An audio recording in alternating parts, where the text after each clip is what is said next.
Welcome to Into the Outdoors. Today is all about stepping into the circle of life. First, we're off to the Lakeland Union School Forest for some impressive teamwork. Next, we'll explore the art of nature. We've also got a tasty segment on maple sugaring. And before it's all over, we'll join some kids behind the scenes at a cross-country ski race. So keep it right here. ITO starts now.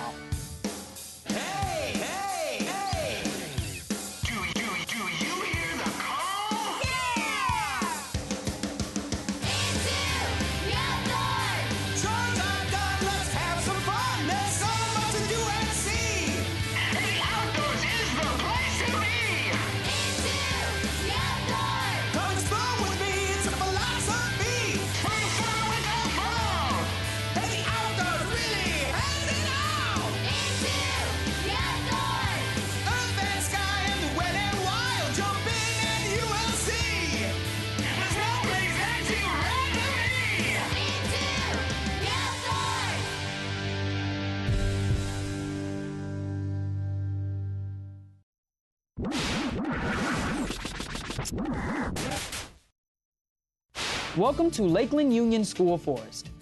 It's a place where kids can learn to work together by doing outdoor activities.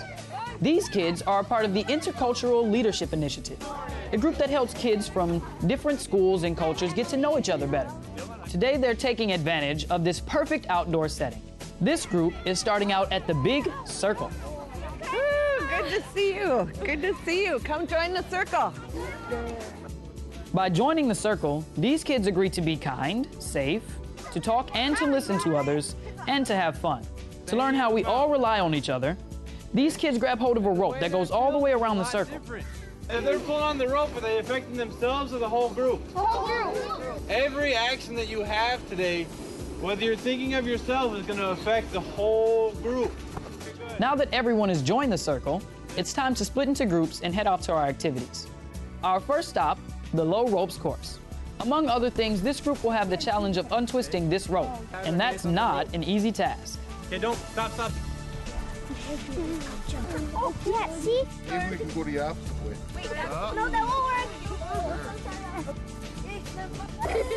work. Nice teamwork, guys. Next, it's on to the outdoor drama class. These guys are getting ready to create a woodland scene by acting out different animals and objects. But first, it's time to get warmed up. Your knees and your ankles and your toes and freeze.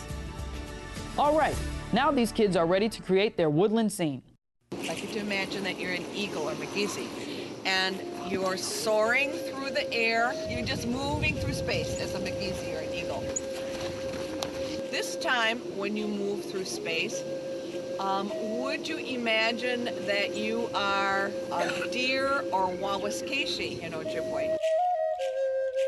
This time, let's imagine you're a bear, or in Ojibwe, a Muckwa. Nice, I can really see some power. Don't just move, imagine you're a bear. Good. I see some teeth. Nice. In a bit, these kids will put it all together to make a nature scene for the whole circle. But first, there's one more place to explore. Some high school students constructed this winter lodge. The lodge has a fire pit in the center. Rocks under the floor allow the fire's heat to warm the ground around it. Ironwood poles support the top, which is usually made of birch bark. But in order to preserve birch trees, this lodge uses man-made materials. Indian people rely on birch trees a great deal, and we need them. We cover our lodges with them, we make baskets with them. We do a lot of things with birch. After a quick scavenger hunt, it's back to the big circle. Here's where everyone gets to present the dramas they've come up with. These dramas are examples of how we need to work together like a well-oiled machine and not pull against each other. So our lives look more peaceful, like a woodland scene. Fantastic. Sounds good to me. Okay, great. Ask Sammy. Hey, me again. This time with a question that's way out there. Caitlin writes, we were driving in northern Wisconsin last weekend, and my dad said he thought you can see the Menominee Forest from outer space. Is this true? Yes, Caitlin. Your dad is truly in the know. On a recent flight of the space shuttle, one astronaut noted the green block of the Menominee Nation's forest in north central Wisconsin. It looked, the astronauts said, like a jewel. In fact, the forest is so visible from space that satellites use the forest edges to focus their cameras. The reason the Menominee Nation's forest is so plain to see is that it has been very well preserved by the Menominee tribe. According to the tribe's oral history, early chiefs instructed their people to start cutting with the rising sun and work toward the setting sun, but take only the mature trees, the sick trees, and the trees that had fallen. When you reach the end of the reservation, turn and cut from the setting sun to the rising sun, and the trees will last forever.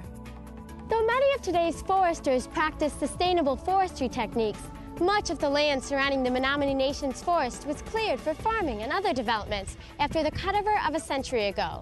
That's why the edge of the forest is so easily seen from space. Well, now you can pass on this oral history to your kids someday. Thanks, Caitlin. Keep those questions coming. Bye. To learn more about Wisconsin's forests, go to intotheoutdoors.org and click on EEK. But don't go anywhere yet, because when we come back, we'll learn the art of nature. We'll be right back.